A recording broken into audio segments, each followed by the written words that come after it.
The next President of the United States, President Donald J. Trump. And I'm proud to be an American, where at least I know I'm free. And I won't forget the men who died, who gave that right to me. And I gladly stand up next to you and defend her still today. 'Cause there ain't no doubt I love this land. God bless the USA.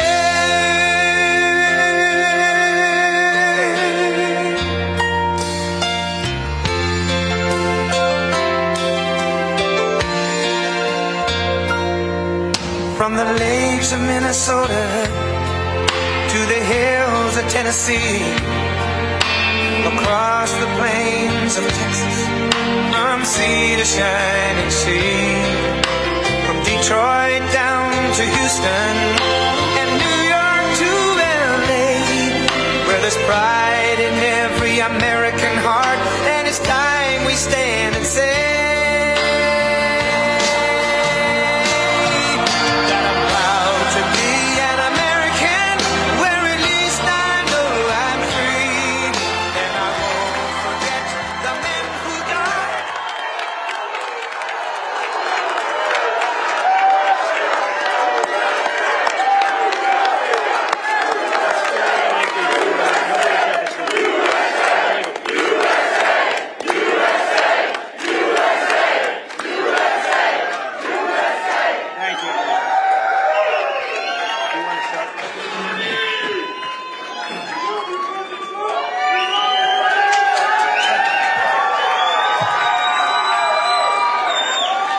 Welcome, everyone.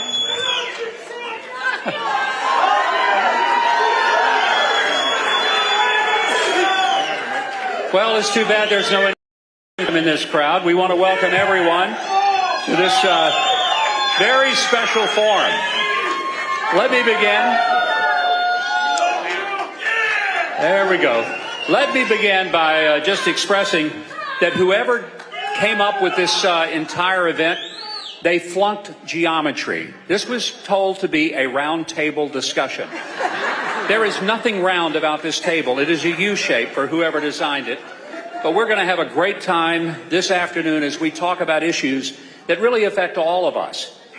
And I think that most Americans are beginning to fully understand that there are two kinds of people who get elected to public office.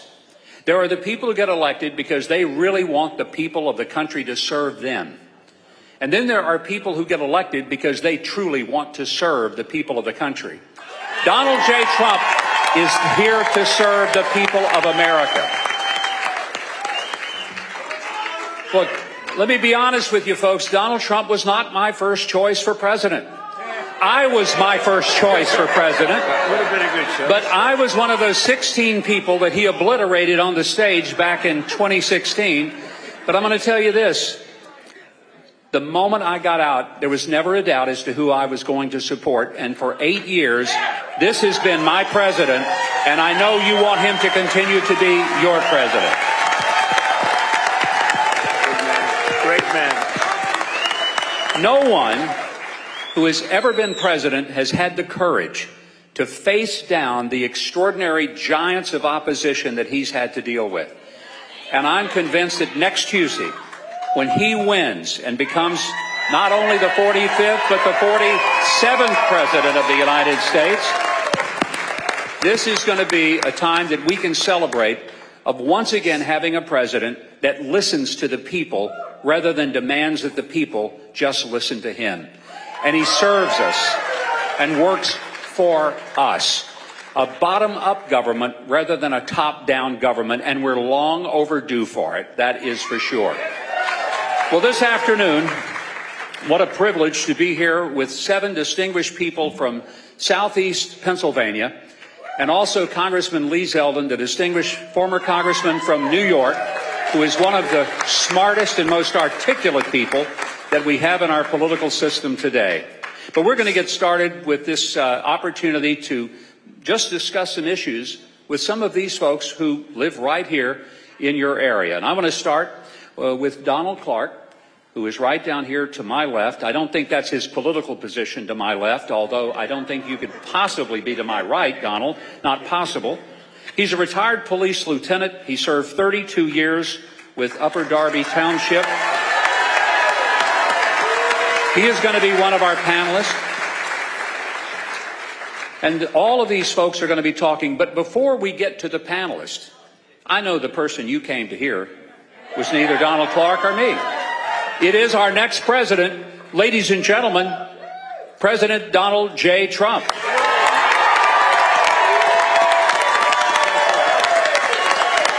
Thank you, everybody. Thank you. Thank you very much, everybody. It's great to be here. Yeah, this was supposed to be just a little group. We're talking about senior issues. There's a lot of people in here. Thank you very much. It's an honor. And I want to tell you, likewise, this man is a fantastic man. He has been from the day I met him, And he's smart, and he can be tough. Oh, he can be tough. He can be, you don't know that, right, Lee? We know. He can be a brutal guy, but always on the side of right. He's just a great guy, and he's been my friend. And I think we have never had we've never even had a spat, have we? With Never. all the years, right? Not once. Very, very good man. And I'm not that stupid. I'm not going to fight with you. I love having him around, I'll tell you. I want to also thank, as you know, we have Congressman Lee Zeldin, who's fantastic. Almost did a big upset in New York. He ran against everybody's advice, and he pulled it. I mean, what you did was incredible. You showed it could be done, and maybe it can be done. We're going to find out in a few days. Because we had something the other night. It was incredible at Madison Square Garden. We could have filled it up many times. We could have filled that up, Mike, many times. We had it going down all the way down, the people all the way back, if you're familiar with it, all the way down to the Hudson River. And nobody's seen anything like it. Even the owners, good people, very good people. And they said, we've never seen anything like this. And they've had some pretty big championships there over the years, Madison Square Garden. And Wesley Hunt, a person with a tremendous future, great guy. So thank you, Wesley. And this is an election that's really a choice between whether or not we'll have 4 more years of total failure. This has been the worst 4 years I've ever seen. Gross incompetence, but total failure, disaster under Kamala Harris. Nobody knows I say all the time, if you say Harris, nobody knows who the heck we're talking about, right? Harris. And this is what we have, or whether we'll begin the 4 greatest years in the history of our country. And we're starting a little bit from behind because we've been set back badly in every single way with inflation. I mean, the costs are way too high, and inflation's still higher than it's supposed to be with all that they've done to try and get it down. But they use the number, Mike, 20%, but it's probably 40 or 50% if you really look. Look, interest rates with us were 2%, and now they're 10%, and you can't get the money. They don't include interest rates. That's a big deal if you're buying a house or anything else.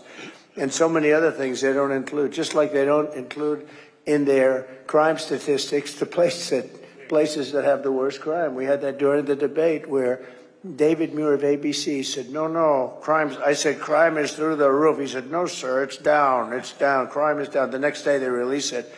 I said, it's up 45%. And it's up. We have tremendous migrant crime. If you look at just that, it's been a disaster, very dangerous crime. It's terrible what's happened at our border, what they've done to our country. At the border, Mike, I think it's interesting to say because every poll has inflation and the economy is the number one thing. And third is the border. I don't think it's that. I think inflation's horrible. It's destroying people. It's a country buster. But I don't think it's inflation. I don't think it's the economy. I think the number one thing is the border, that millions of people are being sent into our country. It was announced last week, you saw that, by the Border Patrol, which, by the way, endorsed me. They endorsed me so nicely. They've endorsed me every year, even though they're not supposed to. I think they're not supposed to, and they said we have to do what we have to do. But we had the best border ever in the history of our country, and now we have the worst border in the history of the world. This is the worst border. There's never been a border like this. They have open border. Anybody can come in. When I heard they were going to do that, we built 571 miles of wall. We had another 200 miles, far more than I said I was going to build. We had another 200 miles that was going to be, could have been put up in 3 weeks. It was all there, laying there, waiting to be lifted. Could have been put up in 3 to 4 weeks. And they said, we don't want to do it. And I said, wow, that's strange. If they don't want to do it, that means they must really want open borders. But I can't imagine wanting open borders. Who would want open borders? But they want open borders. Who would want men playing in women's sports? They want it. Who would want transgender operations for almost everybody in the world? They want them. This is a sick group of people, I'm telling you. And there's a great evilness. You know, we want to come together as a country, but there's a lot of evil there. There's a lot of, you'd say, why do they want it? And so there's basically 3 reasons. Number one is they're stupid, which they're not, because I can tell you in Lancaster County, which we know very well, they found 2,600 fake voter registrations. You heard that? It's a big story. Well, where is it now? I think we have a very good DA, and he's probably going to do his thing, and I hope he will, but it's all written by the same hand. Okay? Maybe that's just coincidence. Maybe everybody has exactly the same handwriting, right? So we just found that. That was one. And then we have in York, I remember York, easy to remember, because I used to lift weights for about a week. Then I realized I don't want to do it. I realized I don't like it, Mike. And York was the barbells and all that stuff. I think that's moved to China, along with a lot of other things. Well, maybe we'll bring it back. We're going to tariff the hell out of them. We'll bring it back. I'd love to bring it back. No, it's true. I like to build it. So I'm building a gym. I'm building this gorgeous gym in my house, in the basement of my parents' house, and I'm putting it up. And I couldn't sleep at night. I was so excited. It was really beautiful. I'm really good at that. And then the barbells came, and I said, oh, this was no fun. I liked building the place. After it was built, they sat there for a long time. But I remember they came from York, PA, right? And it was big stuff. But the other reason, I mean, if you think, the other reason would be that they really would like to sign these people up to vote, right? And that's crazy. And the third reason would be they hate our country. Because who would want to have millions of people coming into our country? Many of them are murderers. Many of them are terrorists. Many of them are gang members from the street, MS-13, and almost worse. You know, the Venezuelan gangs are almost worse. And these countries are taking their prisons, and they're taking their prison population, putting them in buses, and bringing them to our border. Venezuela's got half their prison population has been brought to the United States of America and dumped like we're a garbage can, for their people. And these are rough prisoners. These are really rough people. These are not people that you want to say, oh, gee, let's have dinner tomorrow night. These people are tough and mean, and they're coming into our country by the hundreds of thousands. And we have over 21 million people in 3.5 years. If they ever got possession, and you know, we have a real problem. We have to take these criminals out of this country. We have to deport these criminals, and we're going to do it.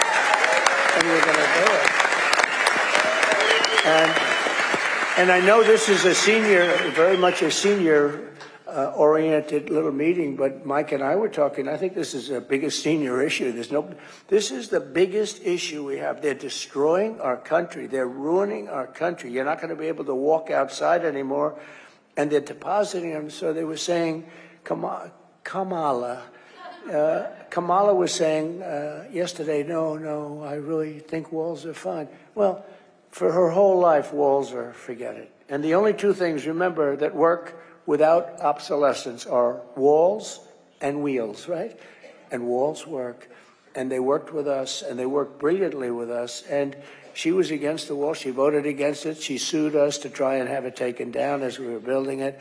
It was very hard to get approval. And what I did is I just said, you know, this is crazy, because I rebuilt the entire military, the entire U.S. military. They shouldn't have given a lot of it to Afghanistan. They gave a big chunk to Afghanistan in the most embarrassing moment. But we rebuilt the entire military. We're going to do it a little bit again because they've given a lot of it away. We defeated ISIS. We did all of these things. We got you the largest tax cut in the history of our country, larger even than Ronald Reagan's tax cut, the largest regulation cuts. We had the best economy in the history of our country. We did so many things.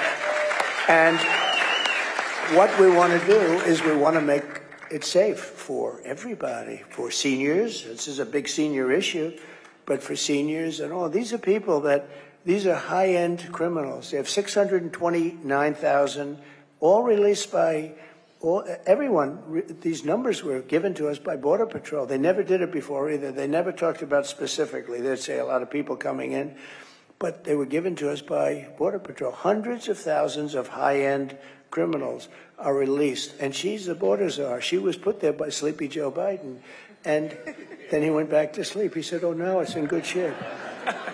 And you know, and when they endorsed me, the question was asked of the top person who made a beautiful speech, Paul. I would call them all the time. I'd call them, "How we doing on the border?" Once a week, twice a week. I just like, you know, I was the president and they're destroying our country. And these guys are great. They want to do their job, but they're sort of not but I let them do their job. That's why we got the lowest number. But she said that, I said, "Did she call you often?" "No." "Oh, in 3.5 years, how many times did she call?" Thinking, you know, it'd be dozens. She never called. I said, "Wait a minute, she's the border czar. She's the one that's in charge of the border. She was put there by Biden. And she never called. No, sir, she never called one time. And when they endorsed me, they said he's the greatest president on the border, but he's the greatest president overall that we've ever had. I said, Mike, I said, does that include? I said, they said he's the greatest president we've ever had. And then one of them said, "Sir, you're the greatest president of my lifetime." I said, "I like the first one more that we've ever had." I said, "So, greatest president that we've ever had." I said, "Does that include Abe Lincoln?" "Yes, sir." "Does that include George Washington?" "Yes, sir." I said, "That's good, right?" But they also said, I mean, more importantly for purposes of this, they said the best border president, and without question, that I was that. I mean, I was that. So we're going to talk about some other things that, frankly, in many cases are a lot less interesting, because this is a big thing and it's very interesting. We had some people over at Mar-a-Lago today, and we had a press conference, and we had a mother who lost her beautiful 12-year-old daughter to a illegal migrant that came in, should have never been in the country. And we have them by the thousands. Laken Riley, so many people, you know, Laken Riley from Georgia. I could name 30 of them right now, and I've gotten to know in many cases the parents. They're just devastated. I don't know if they ever recover. I'm not sure that you ever recover from that, Mike, what they're going through. And I meet these people, and they're just like devastated. And it's all because they have an open border policy. People come into our country from places unknown, and they just walk in. They just walk right through everybody. And nobody wants this. Nobody can want this. How do you win an election with this? You only can win elections if you cheat with this. Who wants that? Who wants all the stuff that they do? All the transgender stuff, all of the woke military. We don't have a woke military. Let me tell you, we have a great military. They knocked out ISIS in a matter of weeks. When I was there, they said it was going to take five years. It took about 4 weeks. And they'll never be woke, by the way. These are people, I got to know them very well. These are not woke people. You have guys like Milley on the top, who should have been fired immediately. No, I mean, he should have been fired. Whoever was involved with Afghanistan in that horrible period of time, that horrible day, but it was a little more than a day, where we lost 13 great soldiers. They never talk about the ones that lost the arms, the legs, the face was obliterated. They never talk about them. They act like, oh, this is fine. It's not fine. We had many people lost their legs, and many people died, and many people on the other side died. I count them too. I mean, people on the other side, hundreds of people died that day, and it should have never taken place. We gave up Bagram. When you leave, you take the soldiers out last. You don't take the soldiers. They took the soldiers out first. Our soldiers came out first, and it was totally just a horrible situation. And I think Mike Putin saw that, and he said, well, these people, they're a paper tiger. Let's go into Ukraine. I know Putin would never have done it if I was president. There's not even a chance. No, it's not a chance. I used to talk to him about, don't do it, Vladimir, don't do it. I know. There was the apple of his eye. I'd say, don't do it, Vladimir, don't do it. Oh, this is going to be terrible, Vladimir, if you do that. Not going to be good. You know, don't forget, I ended their pipeline, Nord Stream 2. Nobody ever heard of Nord Stream 2 until I came along. They were building the biggest pipeline in the world to Germany and all over Europe.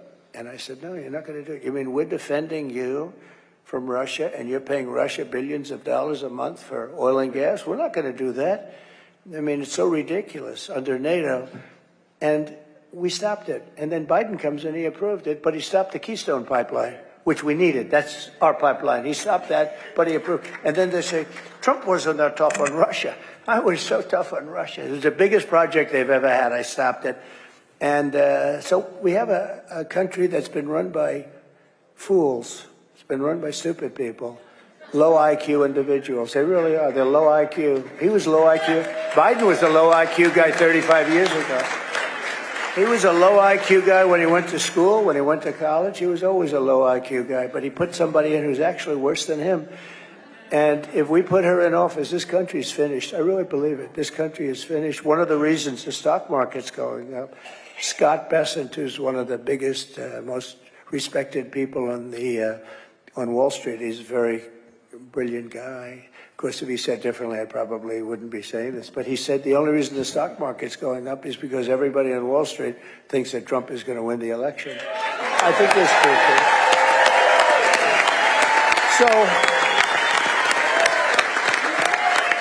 So we have to keep you safe. In addition, from a medical standpoint, Mike, we have to keep them safe physically from these people that are coming in. And we're going to do I don't like doing this, but we're going to do the largest deportation in the history of our country.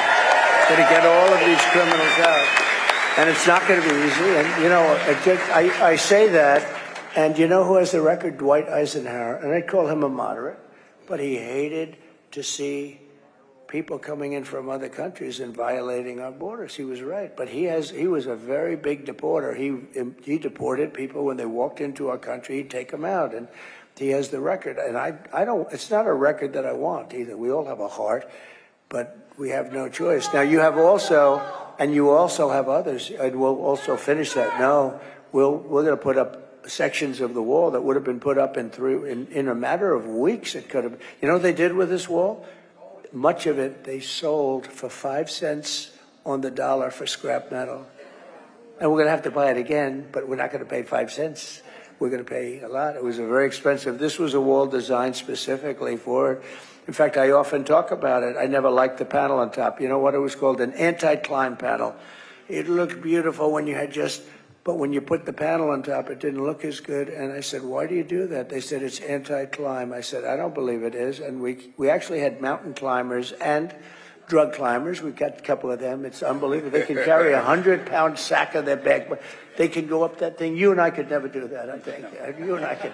No, they go up it like it's nothing. And actually, the anti-climb panel worked. So I said, good. So it was built specifically out of steel, concrete, and rebar, and hardened steel, very hardened concrete. So we built so many miles of it, and it worked. And we had the best. And by the way, Mexico did pay. They paid a big price. They weren't able to pay for the wall, but they gave us tens of thousands of soldiers. I said to the president, you're letting these people into our country. You have to give us soldiers to protect us while we're building the wall. I can't do that. I can't do that. I said, if you can't do that, then I'm going to put tariffs on every product that you make, and we're going to charge you 25% back. And he said to me, like I said, I'd love to do that. That's what happened. Millions and millions, maybe billions, but millions and millions of dollars they spent on, they gave us, and I said, free. I don't want to pay for your soldiers. I want it free because they're coming through your country into our country. And we did a lot of things. We did great things. And very important was the rebuilding of our military. But in part of the rebuilding, I said, look, this is an invasion into our country because you couldn't deal with Congress. You had guys like Mitch McConnell and others that were just absolutely terrible. I tell you, he can be Republican. He can be. I'm a person that says it like it is. And guys that were guys that were really not on our side very much. And I will tell you, I said, this is an invasion of our country. I'm going to take it out of the military, because the military had a tremendous, I was able to get tremendous amounts of money to rebuild our military. We have jets that were 50 years old. Mike would often hear stories where you had the bombers where the grandfather flew the plane, the son flew the plane, and then the grandchild was flying the plane. It was the same plane. It was like so old.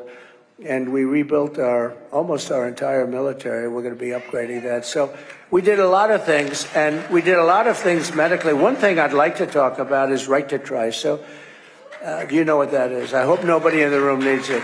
But we have the best labs, doctors, technicians, but our laboratories are the best for new medicines and everything. They're really amazing.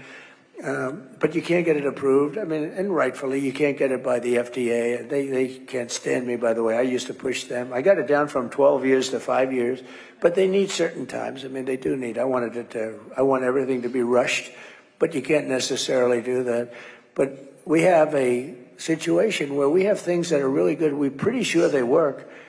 They may not, but we're pretty sure they work. And I said, why isn't it, if a person's terminally ill, why can't they use this stuff that may or may not work? Sir, it's been going on 48 years. They couldn't get it worked out.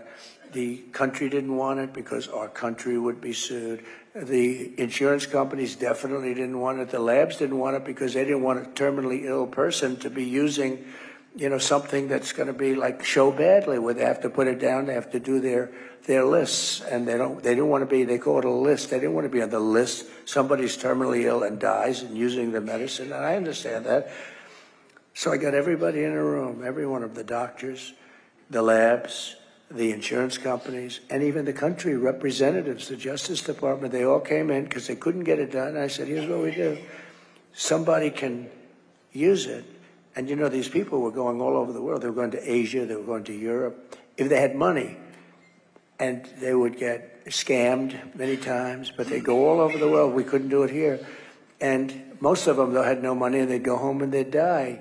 I'd say, look, if somebody's terminally ill, I want to give them a shot at life.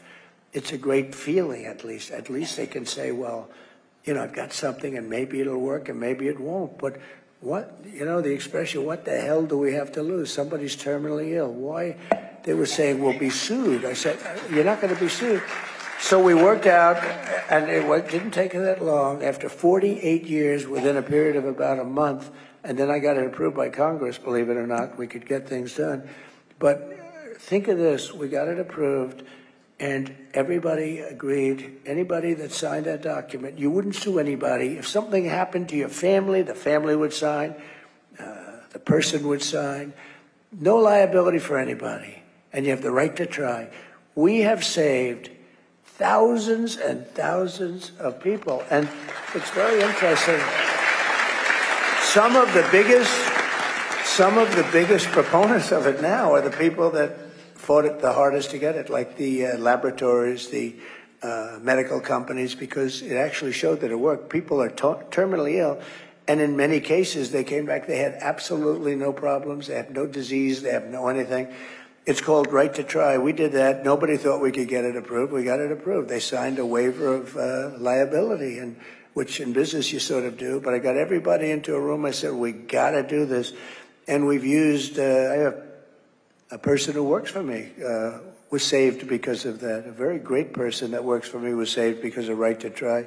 There was no medicine. There was nothing was going to work, but there was a space age something, material, a medicine that they were going to use and that they did use, and it saved anyway. It saved millions of lives, all these different things that they're developing, and in some cases it doesn't work, but in many cases it does. I would say in many more cases it does. So, Mike, we saved thousands and thousands of lives, and again, I hope nobody in this room needs it, but it's awfully good. It's awfully good. At least it gives you a hell of a shot, and it turned out to be really amazing.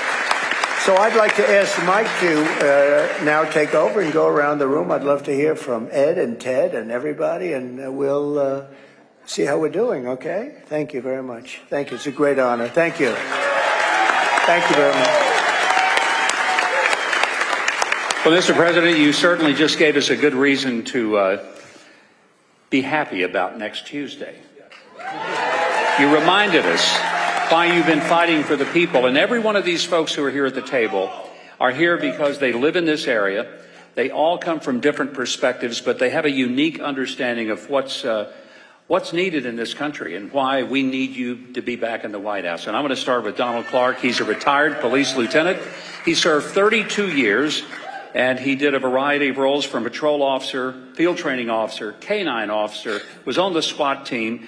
I think it's interesting, Donald, you were in the police business 32 years. You've been married 36. You might tell us which was the hardest of those two careers, but I want you to speak specifically. Don't do it. You can get yourself in trouble. He wanted to be cute. I've done that. Don't do it. Say, I love my wife very much. The police was... You'll be careful on this. Good answer. But speak to the issue of crime. Would you go back into police work today knowing the kind of challenges police officers face that maybe weren't faced then? And then as a retiree, how difficult it is to live on retirement income given the economy that we currently have? I'll be totally honest, I would not want to go back and work on the street again. I spoke with a lot of my colleagues, and the biggest thing that is really challenging now is it's burnout, the inability of retention and recruitment of the officers that we need due to the lack of respect and hatred towards the law enforcement prevalent in our big cities today. Coupled with that is the lack of support from administration, budget cuts, and the lenient and soft on crime policies of the district attorney's office in those cities.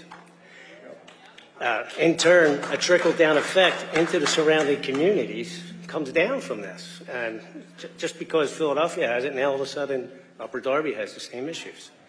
And then with this, it's forcing law enforcement to do more with less. And the one thing I always told my officers when I was on in roll call was, everybody showed up to work tonight, everybody goes home tonight. And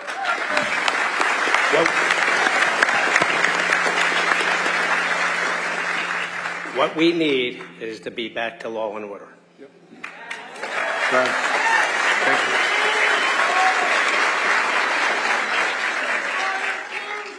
you. Now that I'm retired, and I retired in 2020, and I do have a good pension, but it is a fixed income. My wife, who is a registered nurse, Lori, she retired in 2022. But with the unstable economy, the high cost of living, high inflation, we were not comfortable with what we had put away for our savings for retirement. So Lori took another job, and actually she just retired last week. But we were not comfortable with what we had in our savings, and we weren't sure how far it was going to go. And unless things changes with this economy right now, I don't know if I'm going to have enough when I do, if I'm going to live that long. So yeah. It's terrible. Thank you, man. Thank you, Mr. President. Dr. Maribel Valdez was born in Puerto Rico and came to the United States.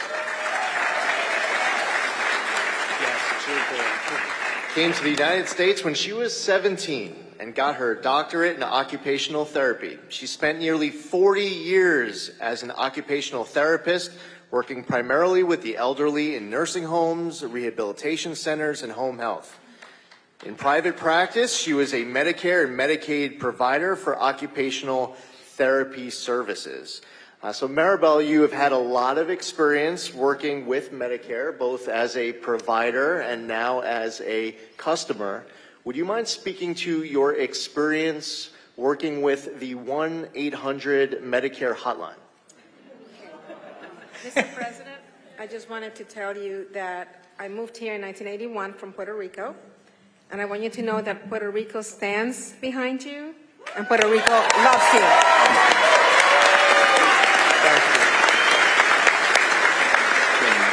Well, we love it. I know it very well, and we helped you through a lot of bad storms, I'll tell you. We had some really bad ones. You remember you were there when I brought the hospital ship against everyone's advice, and we got it in there and took care of a lot of people. But I think no president's done more for Puerto Rico than I have. So thank you. That's really nice of you to say. Appreciate it. Thank you, Mary. My experience with the 1-800 Medicare line has actually been very positive. As a customer, I was pleasantly surprised. The wait time is really no longer than about 10 minutes. The automated system tells you how long you're going to wait, and if you do not want to wait, they will call you back. You could leave your message and they will call you back, and they call you back promptly. It also tells you when the height of calls is at, so you want to call on a different day when they don't have that many calls, you could call on that day. The information has always been very helpful. It has been my experience. They share a lot of resources with me. They take their time. They even go through the website and say, let's go to Medicare.gov and let me show you which page you could find this information. If I'm not by my computer, they will email me the publication or the policy for me to look at later. So I have had a really good experience. And right now, especially, is open enrollment from October 15th to December 31st. I always call during open enrollment because there's always changes coming up, and I have never had any difficulty. And Maribel, what would you think if I was to tell you that the Biden-Harris administration was seeking to end as we know it this exceptional customer service that you love? I wouldn't know what to do.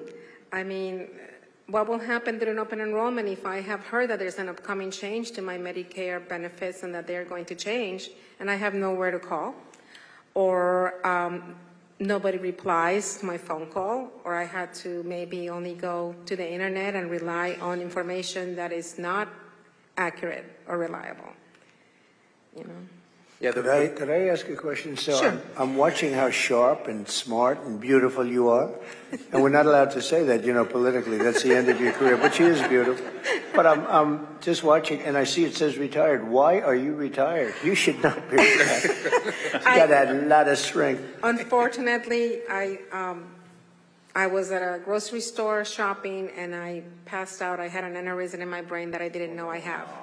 And it caused me to have a stroke, and I had to retire. So I'm currently on Medicare as a consumer because I'm too disabled to be able to do my job, but I still work part-time, 15 to 20 hours a week. You look fantastic. Thank you.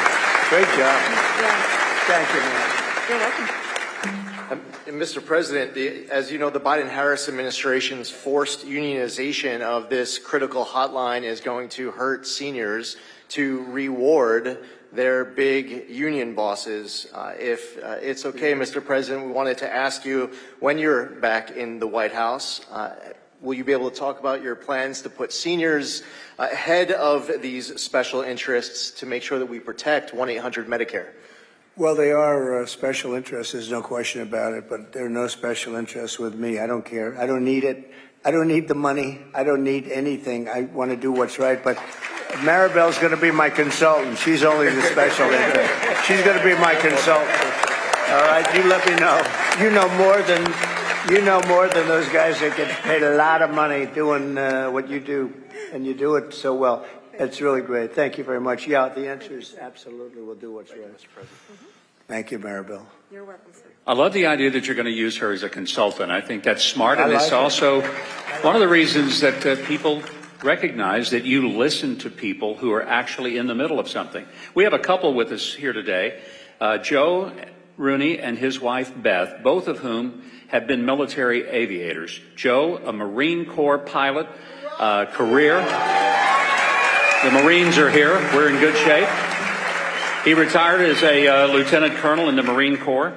He's then flown for Delta Airlines for many years in private sector. His wife, Beth, pretty remarkable life. 24 years as a naval aviator, the very first U.S. Navy female jet test pilot ever. Retired as a commander. Very impressive, both of them.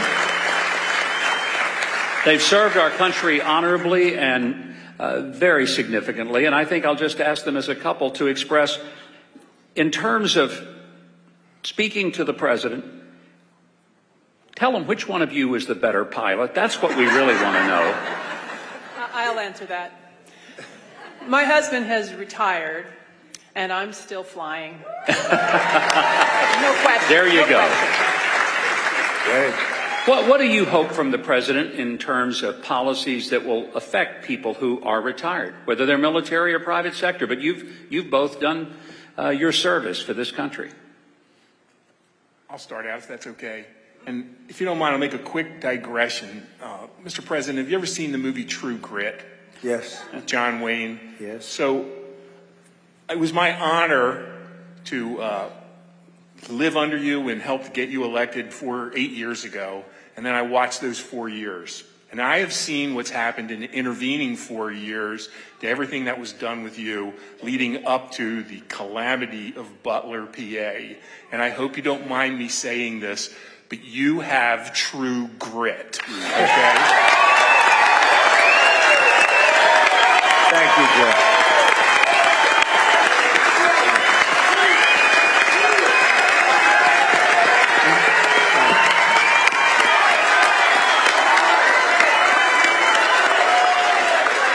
Thank you, Joe. It is our honor to do all we can. I live in Montgomery County and Abington Township, and the GOP in Montgomery County and Abington Township is working every day from now through November 5th to get you elected. And we're doing it. So, Joe, thank you very much. That's really nice. I know I digress, but I honestly mean it. And my wife will add some more. But you asked about how we can help seniors. Mr. President, for 4 years, you showed us what a strong economy looks like. A strong economy helps seniors. A strong economy helps people on fixed income. A strong economy helps people who are below the average amount of money or maybe struggling, and we have them in our own neighborhood. What a strong economy we need is low energy prices, and I know you're all for low energy. We need an all-of-the-above solution. We need nuclear, we need natural gas, we need coal, we need electrical coming from wind, and we need it from water and everywhere else that we can get it. But it's all of the above. That will lower our prices for food prices, gasoline prices, the prices that seniors and fixed income people pay in the wintertime, and basically it's going to lower inflation, which is the tax that cripples us all. And we've had that before, and we'll have that with you.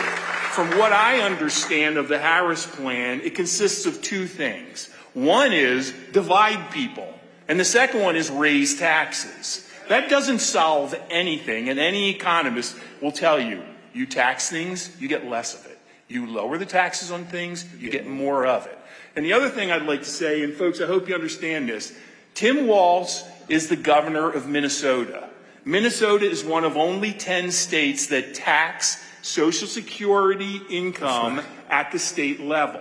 So she chose him. So for all of us in Pennsylvania, we don't have that right now. What can we expect? That is anti-fixed income. That is anti-senior. And I'm afraid that that's what we may look forward to. And the last thing I'll ask you, just because I don't know the answer to this, what does 10 million plus illegal aliens coming into our country look forward to as far as the Social Security Trust Fund is concerned, as far as Medicare is concerned? How can we look at our own kids and go forward and say, we have any idea about it, because nobody does. This is a catastrophe. So those are my thoughts. Well, they're good thoughts. And the only mistake that this great husband of yours made was it's not 10 million, it's probably 21 million, which is, and that doesn't include the gotaways. The gotaway, that's the people that just pour in and, they're all pouring in. And we're not going to stand for it, number one. And number two, we can't. And the reason they come is because we say we'll give you, they actually tell them we're going to give you health care, we're going to give you this, we're going to give you Social Security, we're going to give you education. We have a community in Springfield, Ohio, with 32,000 illegal migrants were put into a 50,000 person community, and you can't get into the hospitals, you can't get into the schools, you can't do anything. It's a disaster. And it's all got to change. It's not sustainable. It's not. You had a nice community, Springfield, and now it's. You heard about this, Mike. 32,000 illegal migrants. Now they sort of made it legal by playing cutesy with the law, but they're illegal migrants. And It's just not sustainable. This is happening all over the country. In terms of pricing, what you're really alluding to is drill, baby, drill, because when we bring the energy costs down, everything's coming down. And we have more energy under our feet than any other country, including Saudi Arabia and Russia. And we were, as you know, energy independent 4 years ago, and now it's a mess. We're buying tar, big bets of tar from Venezuela, and we're refining it. It's a mess. And we have the best energy, we have the best oil, we have the most oil, and we don't want to use it. We want to go and give money. You know, Venezuela is the enemy, and we now are making them a very rich enemy. It's not even believable what they're doing. They don't know what the hell they're doing. But we're going to drill, baby, drill. We're going to use our stuff. We don't need anybody else's. And we're going to open up Anwar in Alaska, which is as big as Saudi Arabia, they say, the biggest in the world. I got it open. Ronald Reagan couldn't do it. Nobody could do it. For 60 years, they couldn't do it. I got it done. And Biden comes in and he decides to not let it happen. I'll get that thing open so fast. We'll supply to everybody. And we'll start paying down our debt and all of those good things. But your costs are going to come down. You bring energy. Energy is really more than anything else. It was their spending, but it was also energy. That's really what brought up the cost, because energy, you need it for everything. If you make donuts, you need it for the stove, you need it for the trucks, for delivery, you need. And we're going to have so much energy. And one of the pledges that I make is that we are going to have energy costs, which are very high right now. And that includes gasoline. We're going to get rid of the mandate, by the way, the electric mandate for your cars. That's going to come off. And that's great. You know, if somebody wants an electric car, I mean, Elon Musk gave me the biggest endorsement you've ever seen, and his cars are great. But not everybody needs to have an electric car or wants to have an electric car. You're going to be able to get hybrids, you get regular gasoline-powered cars, but we're going to bring your energy costs down by 50% within 1 year. By the way, it's going to be easy. We can do it. Nobody else can because we have so much. It's right under us. Even in New York State, they don't realize that New York State is sitting on a tremendous amount, and if they used it, Lee would. I told Lee would have opened that up in 2 seconds. They don't want to drill for the environment, and the people in Pennsylvania, they're sitting there. They have a Cadillac, and the people across the line is right here, and they don't have a car.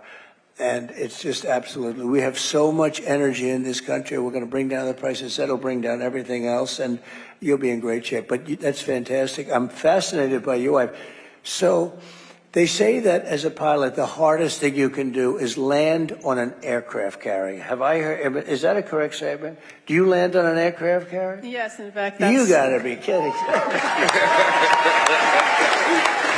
She might be better than you. All the airplanes have hooks on the back, so you got to use them. So right. Go land a carrier. That's fantastic. It's a great story. Thank you very much, Bo. Appreciate it. All right.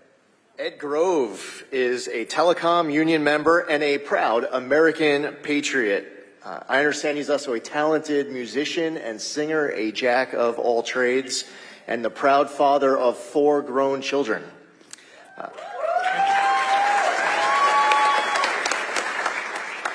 Ed, you're a longtime telecom union member, and we see a lot of unions acting far more political than they ever have in the past. And it's interesting that it seems like a lot of union leaders are not aligned with the rank and file. That's true. In your personal opinion, do you see this where union leaders, with regards to political matters, are in conflict with their leadership? First of all, thank you for having me. Thank you. Thank you very much, Ed. It's a great honor to be here. Yep. In my personal opinion, of course, I can't speak for the unions, but there is a silent majority. Political stuff we really don't care about. Being represented is what matters most to us.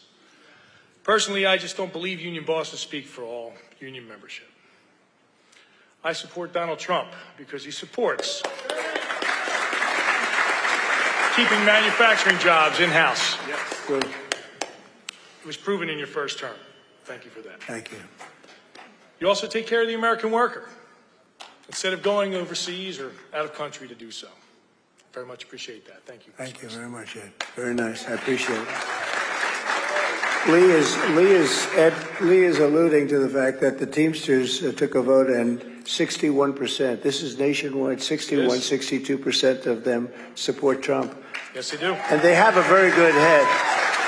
They have a man named Sean O'Brien, who's a great guy. He's the head of it. And but he released those numbers, which is something I appreciated very much. And the firefighters, the same thing. They support me, the rank and file, so we have a lot of the unions beyond that. I think the auto workers in Detroit, we're going to bring back a lot of plants into Michigan. We're going to bring them back very fast. And you probably read, Mike, where I they were building a giant plant in Mexico, sponsored and owned by China. And I let them know, and that would have destroyed Michigan. This plant would have made as many cars as all of Michigan. This was going to be the largest plant in the world, and I let them know, you build that plant, and we're going to put the biggest tariffs on those cars you've ever seen. And, that was about 2 weeks ago. They've just announced they're not going to build the plant. That's a great thing, isn't that good? Now, if they want to build it in the U.S., that's okay, Ed. If they want to build it, Mike, in the U.S., that's okay. But they're not going to build it in another country and send the cars in here and destroy all of that. That's what's happening. That's what's been happening for 50, 60 years. So they just announced, China just announced they're not going to build the plant. I'm very happy about that. Thank you very much, China. Absolutely. Thank you, sir. Great honor. Thank you. Mr. President, I want to introduce you to Dr. Kathleen McGuire. She is just to my right here. She has a very esteemed academic career in gerontology, but I think she brings something else to the table, not just the academic study of gerontology, but more importantly, she cared for her own mother for 2.5 years. And Dr. McGuire, if you could express, when you went from the academic side, studying and teaching others about gerontology, and then taking care of your mother, what were the big challenges, and what kind of assistance did you find from the government when you were trying to be the caregiver to your own mom? Thank you. I appreciate being invited here. The challenges were not being able to navigate the system, not knowing how to navigate the system. Yes, I taught the class, but it's different when it's your own family member.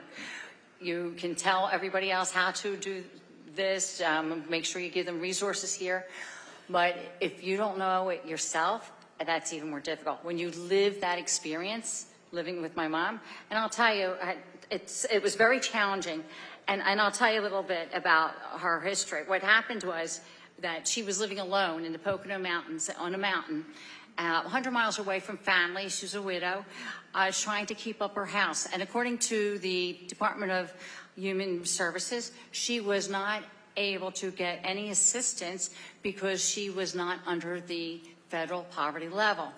Even though she was on a fixed income, getting Social Security, and she had an Advantage plan, which was also more money. She had one big asset, and that asset was her home. So she was asset rich and cash poor. All right? So it was difficult. She wanted to live there, and she wanted to die there. But it was more difficult. She had to make difficult decisions. Do I pay my taxes, which she had to pay her taxes. She had to pay association fees. She had to pay utility bills with, what, $1,400 a month, maybe? She had to pay for food, maybe. And she had to come up with a decision. What do I do? Do I maintain my home or do I eat? She chose to maintain her home rather than her well-being. She decided, well, as her health deteriorated, we brought her back to my house in Bucks County, Upper Southampton, rather than Lower Southampton. Not far from Mickey D's where you were, yes. That's right.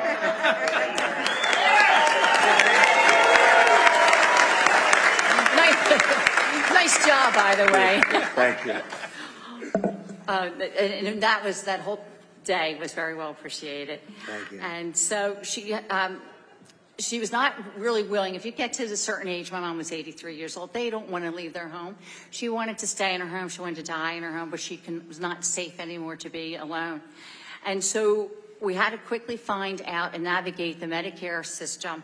And so what we found for my mother and maybe for other seniors, because remember she was asset rich and cash poor, that Medicare does not pay for adult care services, adult daycare services, hospice. She was in the hospital in April. If I wanted to switch her from this room to another room, $14,000 a month. Cash, okay? All right? She came to us and she didn't have there was no respite care. That is not covered. Home care assistance is not covered, and you have to have basically 4 hours of service from these, agencies. So what happened was that I'm fortunate enough and very proud of my immediate family. We became the caretakers. We became the elder care supporters. My family supported her. It was challenging sometimes. It was a team effort. She was able to get to her doctor's visits, go to the dentist. Any money that she didn't have or couldn't pay, our family supported her. She had 3 meals a day. She had significantly lost a lot of weight. She was down to 100 pounds at 5'6". Well, she'll probably less than that as you shrink. But she gained 20 pounds with us. Gained 20 pounds, had to buy new clothing. Yep. Thank God that's for my son's cooking. But she wasn't allowed to leave the table until she finished everything. So that was, what goes around comes around, right? All her activities of daily living were supported by us. We took her everywhere she needed to go. She was my best bud. She went with me door knocking. She did. That's I had very signs. Nice. I knew I liked her. 83 years old, door knocking. Sometimes Very I'd nice, leave her in nice, the yeah. car and I forgot that she was there. I was too busy talking. But she was with me, wasn't she? So, but the most important thing, because, Medicare, we had a difficult time. She had her family, and that is who her support was. And unfortunately, it took 2.5 years for being assigned a case manager to help us. Did that work? After 6 weeks of being into a facility, she had passed away. And at lower than, probably about 100 pounds. But you know what? It's difficult to navigate this system. And it's difficult when you need help and assistance because there's no one there to help you. And I'm very proud of my family for that. So asset rich and cash poor. What did they do with the house? What happened with the house? Oh my gosh. Well, I was showing somebody pictures earlier. See, I'm in the real estate business, so it's always interesting. Yeah. My mom, she lived in the Poconos, and what happened was I was there one day visiting my son in New York, and I came home, I noticed mold. There's black mold all over, and she was hiding it. So we had to take the whole roof off. You could look into the house, sheetrock off, everything off during the winter. And so her utility bills were $1,000 a month. So what did I say? She ended up with $1,400 maybe to $1,200, $1,000 for her utilities. What did she have left to pay for the rest of her bills? So as the work progressed, now insurance does not cover a new roof. Right. So as the work progressed, the workers walked off the job, off the construction job, went out of business with her money, and did not finish the job. So the house now is sitting there. Not sitting there, we're going through her things, which is the worst, horrible thing to have to go through. Going through her things, and we're going to have to put it up for sale. And A good area for sale. in the Poconos, Albrightsville, right by Hickory, if anybody knows where Hickory that's runs, good. State Park, a Big Boulder, Lake Harmony. Yes. Good. Yep. That's good. Well, Mr. President, Thank you. you announced a tax break for Americans like Yes. Dr. McGuire that people have served as caregivers. So, I mean, it's like you've already thought about how that could I did. help her. It was suggested to me by a very smart reporter, if you can believe this, right? There's some smart ones out there. Good one, actually, good person, and suggested a tax deduction for caregivers because you devote the time as a family to it. And And if you had to hire people, I mean, you wouldn't have enough people. You wouldn't be able to do it. Families take care of their children. You know, when we have service members coming back from wars, sometimes the wives and sometimes the wives don't want to do it. They won't. Bad things happen. You understand? They come back and they're injured, badly injured. The mother takes care of the son and has to take care of the son for a long period of time. It's very sad when you see it happening. They go out to war and they come back and they have problems, difficulties. And so I want to make it so that we're getting tax credits for those people that take care of people, because honestly, if these people, a lot of them are called angel moms, and they're called a lot of different things, but they're beautiful names, actually beautiful names. They're beautiful people.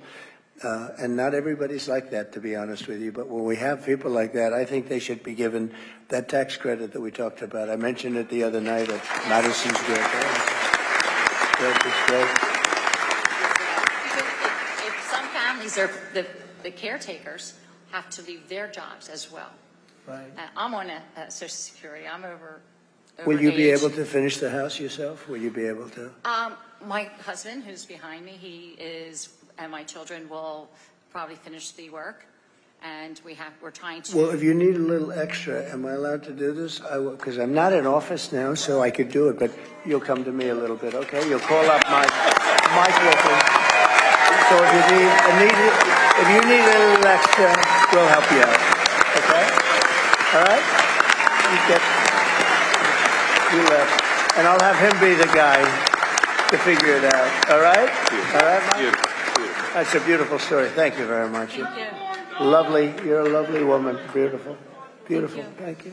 Thank you. Appreciate I'm it. glad the pilots didn't give me any story like that, right? Huh? Thank you. Well, good luck with it. Beautiful story. Yes, thank you. I appreciate it. And grief is hard. No, Very no, hard. no. That sounds like a great mother, actually, right? We were very close. My mother was very young when she had she hates it when I say it, and I hope she sees this, my older sister. She's only about 15 months older. And so, yes, she was my best friend, basically. That's great. Beautiful story. We Thank went you. everywhere. Thank you, Catherine. Thank you. Mr. President, as I introduce our last panelist here, it's a little closer to our heart with Wesley, fellow Army veteran, as I introduce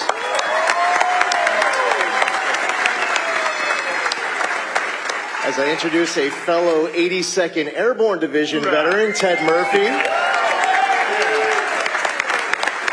There are a lot of military branches up here well represented, but at this event that has a lot of seniors, we have one person in particular who is a member of our nation's greatest generation. He served in the Pacific from 1944 to 1946. Ed Buffman is here. Ed.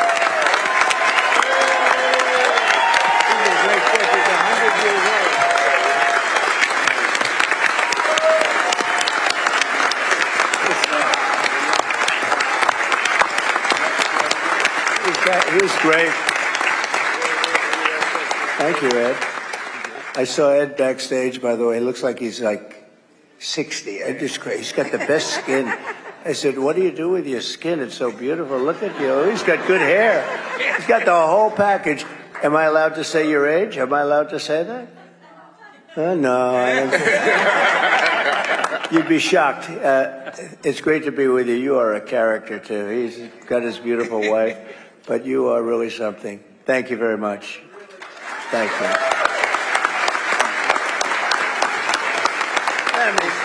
Mr. President.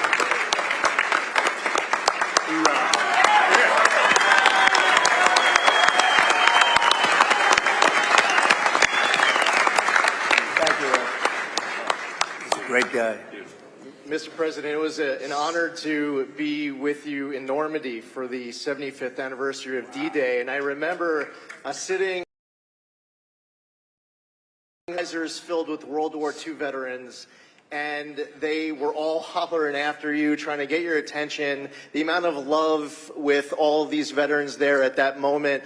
I've had the opportunity, I signed up in the military when President Clinton was in office, serving with different commanders-in-chief. There has never been a commander-in-chief who has had the back of our military service members like President Trump.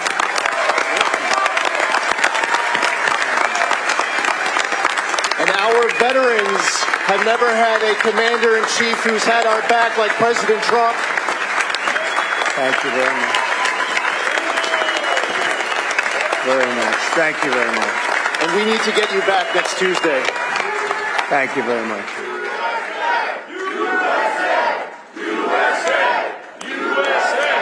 USA. Thank you very much. Excellent. Ted Murphy comes from a family of military service. Ted has served his country in uniform in the U.S. Army, in government at the Department of Justice and Department of Homeland Security, as well as inside of the U.S. Attorney's Office in Philadelphia and with ICE National Security Law Division in D.C. He is one of the top immigration attorneys in the country. So Ted, as a top immigration expert and as a veteran, can you speak to the impact of illegal immigration on the safety of our citizens? Yes. Thank you for having us here today to listen to these important issues. As mentioned, I come from a family of veterans. I'm one of 7 siblings. 5 of us were active duty, 3 are retired military. My 2 sons are medically retired from the military. And even my mother, at the age of 55, she joined the medical reserve services with the Army and served until the age of 69. Ended up as a field commander in Bosnia.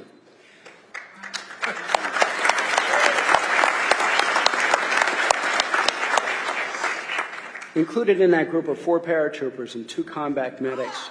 And those are just the guys. The tough ones are my mother and my sister. So, veterans, it's taking 5 months now to process their medical claims. It's taking a long time. Claims that shouldn't take that long. Veterans desperately need care when they apply for those services. But at the same time, VA staff are being used to process medical claims for those thousands of individuals come across the border illegally who are detained by immigration along the southern border, taking time that should be devoted to processing veterans' medical claims. In the past 2 years, nearly 1.5 million illegal immigrants who were paroled into the United States are eligible immediately for taxpayer-funded housing through HUD, other public benefits to include SSI, Medicaid, CHIP, the Affordable Care Act subsidies, while at the same time, low-income and homeless veterans seeking benefits through the VA and HUD are often denied by those programs or moved out of those facilities to make room for immigrants. It's not even possible. That's what they're doing. It's not even possible to believe, actually. With Homeland Security transferring millions of the other illegal immigrants throughout the United States with no federal funding available, the cost for their housing, medical care, and education falls on states and local governments as unfunded mandates, depleting resources and funding available not only for our veterans and our seniors, but for all of our citizens. As a former federal immigration prosecutor and private attorney, I know that many of those entering illegally include persons involved in drug cartels, gangs, sex trafficking, human trafficking, and much more. Homeland Security personnel have admitted that very few are properly vetted, yet they've been allowed to come into the United States and are continuing their trades here. That puts all of us at risk. So, Mr. President, after you win your re-election, how fast can we address these issues? Well, you know, we'll do it immediately. So I think I mentioned before that we have the highest rating of anybody in maybe ever at the VA. We did a lot of things. We also did something where we were allowed to get rid of civil servants that were really bad people that were, and I love civil servants, but this was a group of civil servants, a certain percentage, turned out to be 9,000 people. We got rid of this. These were people that treated the vets unbelievably. I mean, these are sick people. And we fired them and we replaced them with people that can take care of our people that love our country and love our vets. It was a great thing. We'll get it done fast. You mentioned the word parole. That's a word they use now. They bring people in and they just say you're paroled, and now they're all of a sudden like it's supposed to be some form of citizenship. That's what they're doing in Springfield, Ohio. 32,000 people. They're under parole, and people that are in this country. And you take a look at, they're putting a lot of the people that come in illegally, and some of these people are really, I'm trying to be nice, these are really rough people. Our soldiers are laying out on the streets in New York and other cities, and these people are walking through the main entrance of a hotel that's right there. They're laying here, and the people are walking right by them, and they're going into hotel rooms, in some case luxury hotel rooms. The government's paying a fortune to these hotel companies that have them. The hotel company no longer, they don't even want to deal with regular people anymore. They get a bigger check than they've ever made in their life. They're making more money than they ever made in their lives running it as a migrant hotel. But you have veterans that are sleeping on the streets outside. It's freezing or it's hot, and it's all going to be changed, Ted. But I mean, you brought it up beautifully, but I'm glad you mentioned the word parole, because that's a bad word right now. That's a bad word to a lot of people right now. They're using that word to get people illegally into this country, as far as I'm concerned. Thank you very much. We'll take care of it. We're going to work on it fast.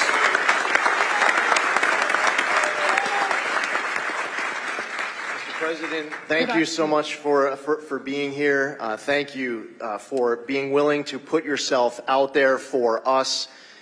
You could have had such an easier life if you weren't doing this for us. You sacrificed so much. God bless you. Any final thoughts, Mr. President? Well, thank you. Now, first of all, you're a fantastic young guy, and he's a great lawyer, great everything, and a very successful congressman, and he's a friend of ours, and he's really been great, Mike. I know how you feel about him, but I appreciate it. And Wesley, likewise. You didn't get a chance to speak as much. I was going to say, let's let him speak for about a half an hour, because he's a very impressive guy, but he doesn't need to do that. Just to say that we're going to take care of things. We're going to do things. And, you are right. I didn't need this. I could have been on the most beautiful beaches in the world. I could have had a wonderful life like some other people. I would have had the great. But if I had it to do again, a lot of people say, if you had it to do again, and Joe was nice enough to mention it was, they've been brutal, these people. They are horrible people. A lot of them are just absolutely horrible people that do not love our country. But if I had it to do again, would I rather be on the beach with the water, that beautiful salt water hitting me in the face, my white skin getting all nice and tan? Or would I rather be here with you in Pennsylvania, making sure that people aren't going to cheat on the vote? And I will take you and Pennsylvania every single day. I will do it. No. And the reason is, Joe, and the reason is Lee and Wesley and Mike, and it's so great that we're all together because we've all been friends for a long time. But the reason is that we're going to make America great again. We're going to do something that nobody, a lot of people were worried about our country. This country is in very bad shape. We're a failing nation. We really are. We're a nation in decline, as some people would say. But we are a nation in decline, and we're not going to be a nation in decline for long. We're going to turn it around very fast, and we're going to make America great again. And I want to just thank everybody, and it's a real honor. The spirit, you see the spirit, Mike, it's incredible. The spirit that we have right here. It's all over. It's all over the country. And there's a word called hope. People really want. We did great the first time. We did much better the second time we ran in 2016 than we ran. And as you know, we did much better. We got millions more votes, but there's never been anything like this spirit. And part of it is that, let's assume I haven't changed that much. I had these similar ideas and everything, but they see how badly our country's run. It's being destroyed by incompetent fools. And we're not going to let it happen. We're going to turn it around. We got to win. We got to win. We have 6 days to go, Joe. We got to win. So, and thank you very much. A great honor to be with you. Thank you. Thank you very much, everyone.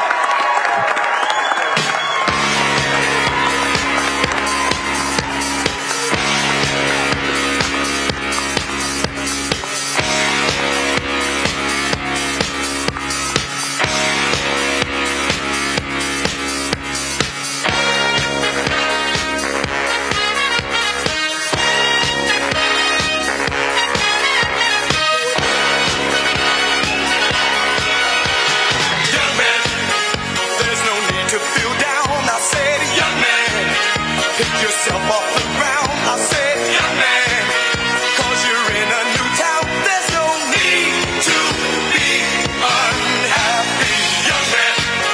There's a place you can go. I said, young man, when you're short on your dough, you can stay there, and I'm sure you will.